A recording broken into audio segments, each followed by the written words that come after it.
Sir, ಭಾರತದಲ್ಲಿ ಬ್ರಿಟಿಷರು ಬಂದು 1835 ಪ್ರತಿಯೊಬ್ಬರೂ ಕೂಡ ಶಿಕ್ಷಣ ಕಲಿಬೇಕು, ಅಕ್ಷರ ಕಲಿಬೇಕು ಅಂತ ಮಾಡಿದ್ರು. ಅಂದರೆ ಅದಕ್ಕೆ ಮುಂಚೆ ಬ್ರಾಹ್ಮಣ ಸಮುದಾಯದ ಗಂಡ್ಮಕ್ಳು ಮಾತ್ರ ಅಕ್ಷರಗಳನ್ನ ಕಲಿತಾಯಿದ್ರು, ವಿದ್ಯೆ ಓದ್ತಾಯಿದ್ರು. ಇನ್ನುಳಿದ ಪ್ರತಿಯೊಬ್ಬರು ಬ್ರಾಹ್ಮಣ ಹೆಣ್ಮಕ್ಳು ಕೂಡ ಅಕ್ಷರ ಕಲಿತಿರಲಿಲ್ಲ, ಓದ್ತಿರಲಿಲ್ಲ. ಯಾಕೆ ಈ ಥರ ಸೃಷ್ಟಿಯಾಯಿತು ಸರ್ ಭಾರತದಲ್ಲಿ? ಏನಿದ್ರ ಇತಿಹಾಸ? ಇದ್ರ ಹಿಂದಿನ ಅಜೆಂಡಾ ಏನು? ಯಾವಾಗಿನಿಂದ ಈ ಥರ ಪ್ರಾರಂಭ ಆಯಿತು ಭಾರತದಲ್ಲಿ?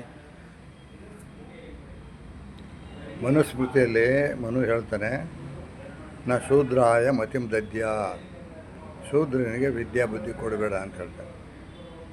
ಆದ್ದರಿಂದ ಬ್ರಾಹ್ಮಣ ಧರ್ಮ ಶೂದ್ರರಿಗೆ ಅಂದರೆ ಅಬ್ರಾಹ್ಮಣರಿಗೆ ವಿದ್ಯಾಭ್ಯಾಸವನ್ನು ಕೊಡೋದನ್ನು 106 ವರ್ಷಗಳು ಶತಮಾನಗಳಿಂದ ತಡೆ ಹಿಡಿದಿತ್ತು. ಅದರಿಂದ ಅವರೆಲ್ಲರೂ ಅಜ್ಞಾನದಲ್ಲಿ ಹೆಬ್ಬೆಟ್ಟು ಹೊತ್ತೋದ್ರಲ್ಲಿದ್ದರು. ಇಡೀ ಒಂದು ಹಳ್ಳಿ 100 ಮನೆಗಳಿದ್ದರೆ ಅಲ್ಲಿ ವಿದ್ಯಾವಂತ ಇದ್ದಿದ್ದೇ ಒಬ್ಬರು ಇಬ್ಬರು. ಅದು ಎಷ್ಟೋ ಸಾರಿ ಇರಲಿಲ್ಲ. ಉದಾಹರಣೆಗೆ ನಮ್ಮ ಅಣ್ಣಂದಿರು ಓದ್ತಿದ್ರು ಇಬ್ಬರು. ಅವರೇನಾದ್ರು ಪತ್ರ ಬರೆದ್ರೆ ನಮ್ಮ ತಂದೆ ನಮ್ಮ ಊರಿನಲ್ಲಿ ಯಾರು ಪತ್ರಗಳನ್ನ ಓದಿ ಹೇಳೋರು ಇರಲಿಲ್ಲ. ಯಾಕಂದರೆ ಎಲ್ಲರೂ ಹೆಬ್ಬೆಟ್ಟು ಹೊತ್ತವರೇ ಇದ್ದಿದ್ದರಿಂದ ನಮ್ಮೂರಿನಿಂದ ಅವರು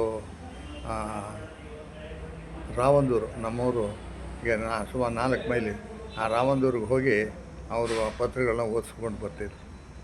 ಅಂಥ ಅಜ್ಞಾನದಲ್ಲಿ ಕತ್ಲೆಯಲ್ಲಿದ್ದರು ನಮ್ಮ ಜನ. ಆದ್ದರಿಂದ ನಮ್ಮ ಜನ ಎಚ್ಚರಿಕೆಯಿಂದ ಯಾವುದನ್ನು ಮನುಸ್ಮೃತಿ ತರ್ತೀವಿ ನಾವು ಅಂತಾರೋ ಅದನ್ನು ಮನುಸ್ಮೃತಿ ಎಷ್ಟು ಅಪಾಯಕಾರಿಯಾಗಿದೆ, ಎಷ್ಟು ದೇಶದ ವಿನಾಶವನ್ನು ಉಂಟು ಮಾಡಿದೆ ಅನ್ನೋದನ್ನು ಚೆನ್ನಾಗಿ ಅರ್ಥ ಮಾಡಿಕೊಂಡು ಅದೆಲ್ಲ ನಮಗೆ ಬಾಬಾ ಸಾಹೇಬರು ಅತ್ಯುತ್ತಮವಾದ ಸಂವಿಧಾನವನ್ನು ಕೊಟ್ಟಿದ್ದಾರೆ. ಎಲ್ಲರೂ ಸಮಾನರು, equality, liberty, fraternity, social justice, ಸಮಾನತೆ, ಸಹೋದರತ್ವ, ಸ್ವಾತಂತ್ರ್ಯ, ಸಾಮಾಜಿಕ ನ್ಯಾಯ, ಇವುಗಳನ್ನು ಬಾಬಾ ಸಾಹೇಬರು ಕೊಟ್ಟಿದ್ದಾರೆ. ಇವು ಅತ್ಯುತ್ತಮವಾದ ವಿಚಾರಗಳು, ಎಲ್ಲರಿಗೂ ಎಲ್ಲ ಜನರನ್ನು ಮೇಲಕ್ಕೆತ್ತುವಂಥ ಅಂಶಗಳು. ಆದ್ದರಿಂದ ನಮಗೆ ಭಾರತದ ಸಂವಿಧಾನವೇ ನಮ್ಮ ನಿಜವಾದ ಧರ್ಮ, ಅದೇ ನಮ್ಮ ಧರ್ಮ ಗ್ರಂಥ, ಬೇರೆ ಯಾವುದೂ ಅಲ್ಲ ಅಂತ ನಮ್ಮ ಜನ ಚೆನ್ನಾಗಿ ಅರ್ಥ ಮಾಡ್ಕೊಳ್ಬೇಕು ಅಂತ ನಾನು ಈ ಸಂದರ್ಭದಲ್ಲಿ ಅವರಲ್ಲಿ ಪ್ರಾರ್ಥನೆ ಮಾಡ್ತೀನಿ.